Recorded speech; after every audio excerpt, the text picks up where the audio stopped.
Hi friends, आप सभी कैसे हो। आशा करता हूं कि आप सभी अच्छे होंगे। आपका हमारे चैनल वीके जाटोल क्लासेस में स्वागत है। आज के इस वीडियो में हम 11 दिसंबर 2025 के मुख्य करंट अफेयर्स और उसके एक्सप्लेन के बारे में चर्चा करेंगे। प्रश्न नंबर 1, हाल ही में किस राज्य की पुलिस ने महिलाओं की सुरक्षा हेतु अभया ब्रिगेड बनाई है? ए बिहार, बी उत्तर प्रदेश, सी मध्य प्रदेश, डी राजस्थान। दोस्तों, आपका सही आंसर ऑप्शन नंबर ए बिहार होगा। सहरसा जिले में महिला और छात्राओं की सुरक्षा को सुनिश्चित करने के लिए एक बड़ा कदम उठाया गया है। शहरी के साथ साथ नवहट्टा जैसे ग्रामीण क्षेत्रों के हर थाने में अब एक विशेष दल अभया ब्रिगेड का गठन किया जा रहा है।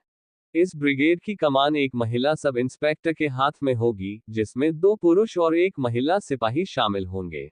इस टीम का मुख्य उद्देश्य बलात्कार, अपहरण, छेड़खानी और चेन स्नैचिंग जैसी घटनाओं पर तुरंत लगाम लगाना है। अभया ब्रिगेड स्कूल, कॉलेज और हॉस्टल के आसपास के संवेदनशील रास्तों को हॉटस्पॉट के रूप में चिन्हित करेगी। पुलिसकर्मी सादे लिबास या वर्दी में गश्त करेंगे, मनचलों की पहचान कर उन पर तुरंत कड़ी कार्रवाई करेंगे।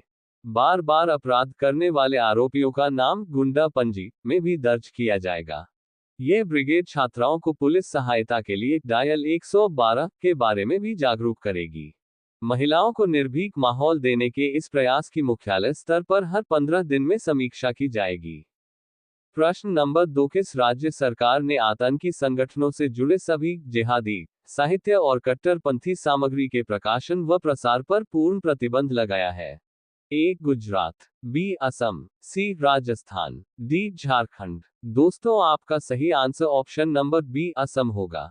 प्रतिबंध: असम सरकार ने आतंकी संगठनों जैसे जमात उल मुजाहिदीन बांग्लादेश (जेएमबी) और अंसारुल्लाह बांग्ला टीम (एबीटी) से जुड़े सभी जिहादी साहित्य और कट्टरपंथी सामग्री के प्रकाशन, प्रसार और कब्जे ओनरशिप पर पूर्ण प्रतिबंध लगा दिया है। दायरा: ये प्रतिबंध भौतिक दस्तावेजों के साथ साथ सभी डिजिटल सामग्री, वेबसाइटों, सोशल मीडिया पेजों और एन्क्रिप्टेड ऑनलाइन चैनलों पर प्रचार पर भी लागू होगा। उद्देश्य: इसका मुख्य उद्देश्य युवाओं को कट्टरपंथी विचारों का शिकार होने से बचाना और राज्य की आंतरिक सुरक्षा बनाए रखना है। कार्रवाई: असम पुलिस और अन्य कानून प्रवर्तन एजेंसियों को इस आदेश का सख्ती से पालन सुनिश्चित करने और उल्लंघन करने वालों के खिलाफ कानूनी कार्रवाई करने का निर्देश दिया गया है। प्रश्न नंबर 3, भारत सरकार के सहकार से समृद्धि विजन से प्रेरित भारत टैक्सी ने अपना पायलट ऑपरेशन किस 2 स्थानों पर शुरू किया है? ए दिल्ली और गुजरात, बी मुंबई और गुजरात, सी दिल्ली और महाराष्ट्र, डी पंजाब और हरियाणा। दोस्तों, आपका सही आंसर ऑप्शन नंबर ए दिल्ली और गुजरात होगा।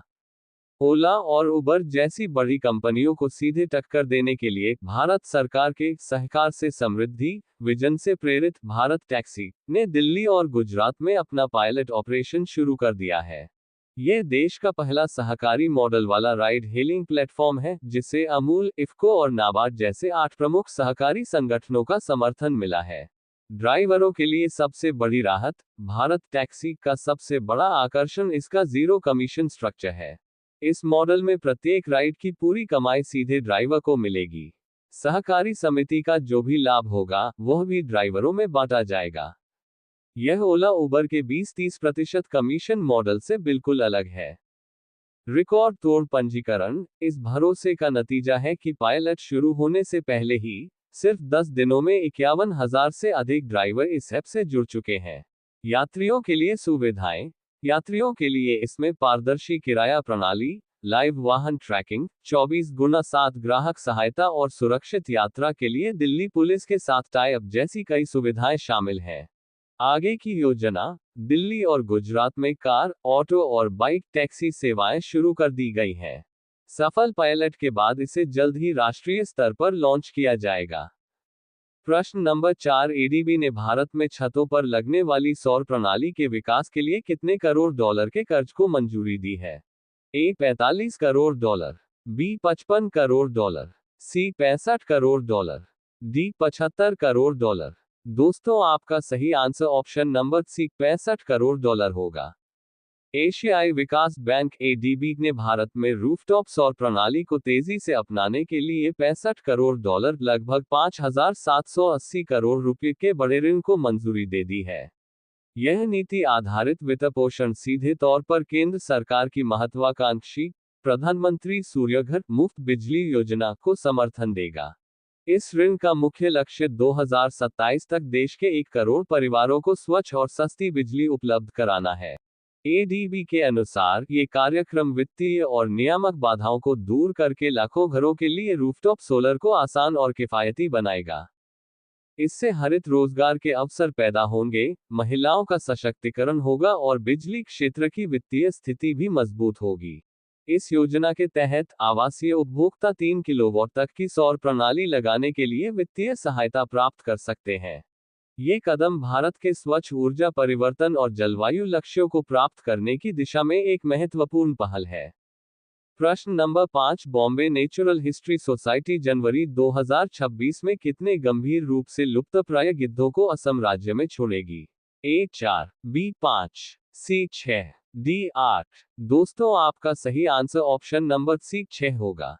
प्रश्न नंबर 6, डाक विभाग ने ITPS सेवा के लिए किस देश की JSC पोस्ट के साथ समझौता किया? A जापान, B रूस, C जर्मनी, D फ्रांस। दोस्तों, आपका सही आंसर ऑप्शन नंबर बी रूस होगा। भारत सरकार के डाक विभाग और JSC रूस पोस्ट ने international tract packet service ITPS से संबंधित एक द्विपक्षीय समझौते पर हस्ताक्षर किए हैं। ये समझौता दोनों देशों के बीच बढ़ते ई-कॉमर्स व्यापार को सुविधाजनक बनाने के लिए किया गया है। ITPS के तहत कम मूल्य के पार्सलों के लिए एक किफायती, ट्रैक करने योग्य और विश्वसनीय लॉजिस्टिक्स चैनल तैयार होगा। इस सेवा में एंड-टू-एंड ट्रैकिंग और इलेक्ट्रॉनिक डेटा ट्रांसमिशन शामिल होगा, जिससे पारदर्शिता बढ़ेगी और सीमा शुल्क निकासी आसान होगी। रूसी पोस्ट द्वारा तरजीही रियायती डिलीवरी दरों की पेशकश के कारण भारतीय निर्यातकों को प्रतिस्पर्धी दरें मिलेंगी। ये समझौता विशेष रूप से छोटे और मझोले उद्यमों, कारीगरों, स्टार्टअप और ग्रामीण उद्यमियों के लिए वरदान साबित होगा। अब वे प्रतिस्पर्धी लॉजिस्टिक्स दरों के साथ रूसी ई-मार्केटप्लेस पर अपने उत्पाद बेच सकेंगे। ये समझौता द्विपक्षीय व्यापार को मजबूत करने और डिजिटल वाणिज्य को बढ़ावा देने की भारत और रूस की साझा प्रतिबद्धता को दर्शाता है। प्रश्न नंबर 7, हाल ही में पाकिस्तान का पहला chief of defence forces CDF किसे नियुक्त किया गया है? A general Qamar Javed Bajwa, B general Niaz Mulk, C general Sahir Shamshad, D field marshal Asim Munir. दोस्तों, आपका सही answer option number D field marshal Asim Munir होगा। प्रश्न नंबर 8, ISSF विश्व कप फाइनल 2025 में महिलाओं की 25 मीटर पिस्टल स्पर्धा में स्वर्ण पदक किसने जीता? A Manu Bhaker, B Simranpreet Kaur, C Hina Sidhu, D Rahi Sarnobat. दोस्तों, आपका सही answer option number B Simranpreet Kaur होगा। प्रश्न नंबर 9, 2026 में मियामी में होने वाले G20 शिखर सम्मेलन के लिए किस देश को नए सदस्य के रूप में शामिल किया गया है? A दक्षिण अफ्रीका, B सऊदी अरब, C पोलैंड, D स्पेन। दोस्तों, आपका सही answer option number C Poland होगा। अमेरिका ने 2026 में मियामी में होने वाले G20 शिखर सम्मेलन से पहले एक बड़े बदलाव की घोषणा की है। अमेरिका ने एक न्यू G20 ढांचे को पेश किया है, जिसमें पोलैंड को सदस्य के रूप में शामिल किया गया है। हालांकि सबसे बड़ा बदलाव यह है कि इस नए स्वरूप से दक्षिण अफ्रीका को स्पष्ट रूप से बाहर कर दिया गया है। अमेरिकी विदेश मंत्री मार्को रूबियो ने दक्षिण अफ्रीका को बाहर करने की मुख्य वजह बताई। उन्होंने आरोप लगाया कि दक्षिण अफ्रीका अपनी अध्यक्षता के दौरान द्वेष, विभाजन और कट्टरपंथी एजेंडा को बढ़ावा दे रहा था।